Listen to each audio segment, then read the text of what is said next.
क्यों जाती हो? वो बस एक मामूली एजेंट है, उसे जितने पैसे चाहिए उसे दे दो, वैसे भी आखिर में वो हमारे पास ही आएंगे।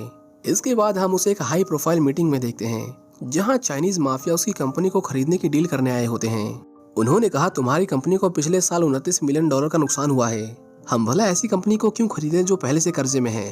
ब्लड ने कहा कंपनी कर्जे में थी, पर अगले कुछ हफ्तों में सब कुछ क्लियर हो जाएगा।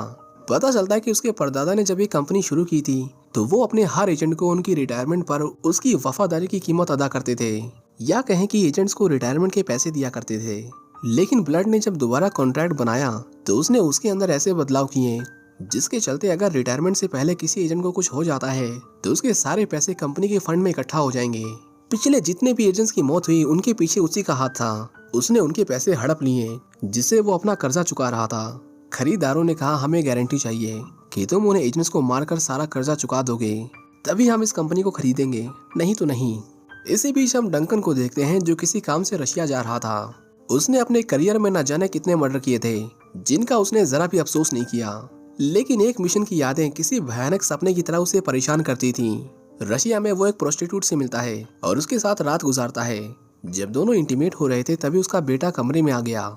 डंकन ने कहा तुम इसे स्कूल नहीं भेजती, जिस पर वो लड़की जवाब देती है कि तुम साल में कभी कभी यहाँ आते हो, मुझे इस काम में अब इतने पैसे नहीं मिलते कि मैं इसका एडमिशन करवा सकूं।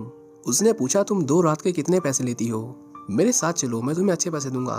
वो औरत मान जाती है, जिसके बाद वो उन दोनों को लेकर एक होटल में जाता है। उसी होटल में हम एक आदमी को देखते हैं जो विवियन से बात कर रहा था। उसने कहा तुम्हारा आदमी कहाँ है, मैं उसका कब से इंतजार कर रहा हूँ। लेकिन उसे पता नहीं था कि डंकन उसके रूम के बाहर खड़ा था। काम करने के बहाने वो बहुत शोर कर रहा था। परेशान होकर जब वो आदमी बाहर आया तो डंकन ने उसके हाथ और पैर में कील काट दी और उसके कमरे में जितने भी लोग थे उन्हें मार डाला। वहाँ उसकी नजर एक फाइल पर पड़ी जिसमें उसकी फोटो और उसकी सारी डिटेल्स थी। वो समझ गया कुछ तो गड़बड़ है। उसने पूछा तुम्हें मुझे मारने के लिए किसने पैसे दिए थे, लेकिन जब उसने नहीं बताया तो डंकन ने उसे गोली मार दी।